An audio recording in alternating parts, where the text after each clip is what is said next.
Igas peres võib tulla ette olukordi, kus keegi pereliikmetest vajab tavalisest rohkem abi. Näiteks kui laps jääb haigeks või kui eakas vanavanem tuleb viia õigeks ajaks arsti vastuvõtule. Täiskasvanud inimestel on seadusega määratud kohustus oma pereliikmete eest hoolt kanda. Kuidas aga jagada aega töö ja perekondlike kohustuste vahel? Kahtlemata on parim lahendus see, kui tööandja leiab võimaluse töötaja palvele vastu tulla nii, et töögi ei jääks samal ajal tegemata. Hea tahtmise korral saab igast raskusest üle. Vaatame, kuidas Mardil õnnestus oma naist ja last aidata. Mart on õnnelik isa. Tema poeg Jaan käib 1. klassis. Poja kooliminek on Mardile väga tähtis sündmus. Kahjuks sai Jaan hiljuti viga. Ta mängis õues sõpradega ja murdis oma jalaluu. Vigastuse tõttu ei saa Jaan praegu koolis käia. Kuna Jaan õpib alles 1. klassis, vajab ta kodus õppimisel abi. Mart saab aru, et Jaan ei tohi õppimises oma klassikaaslastest maha jääda.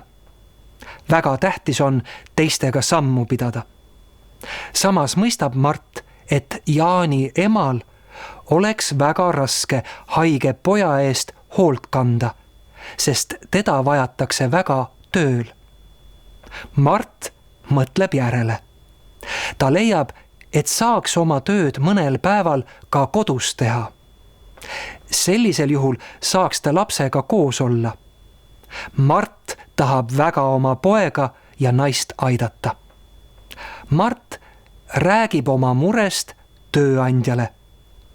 Mart selgitab, et tema tööd on võimalik ka kodus teha.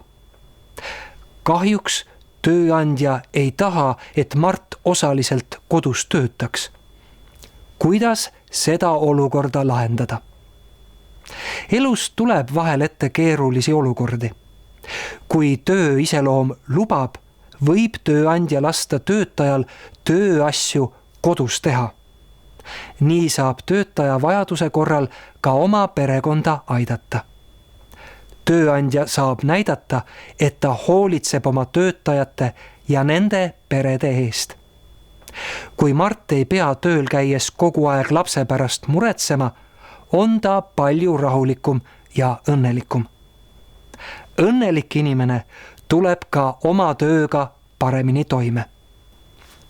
Mart selgitab tööandjale, et lapsevanemana tal on tegelikult õigus ka last koju hooldama jääda.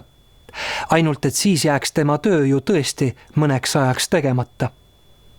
Tegelikult pakub Mart ju tööandjale head lahendust. Tööandja saab sellest aru ning annab Mardile loa mõnel päeval kodus töötada. Varsti saab ka Jaani jalg terveks. Jaanil on hea meel isaga koos oldud aja üle ja tal on kõik kooliasjad hästi selged.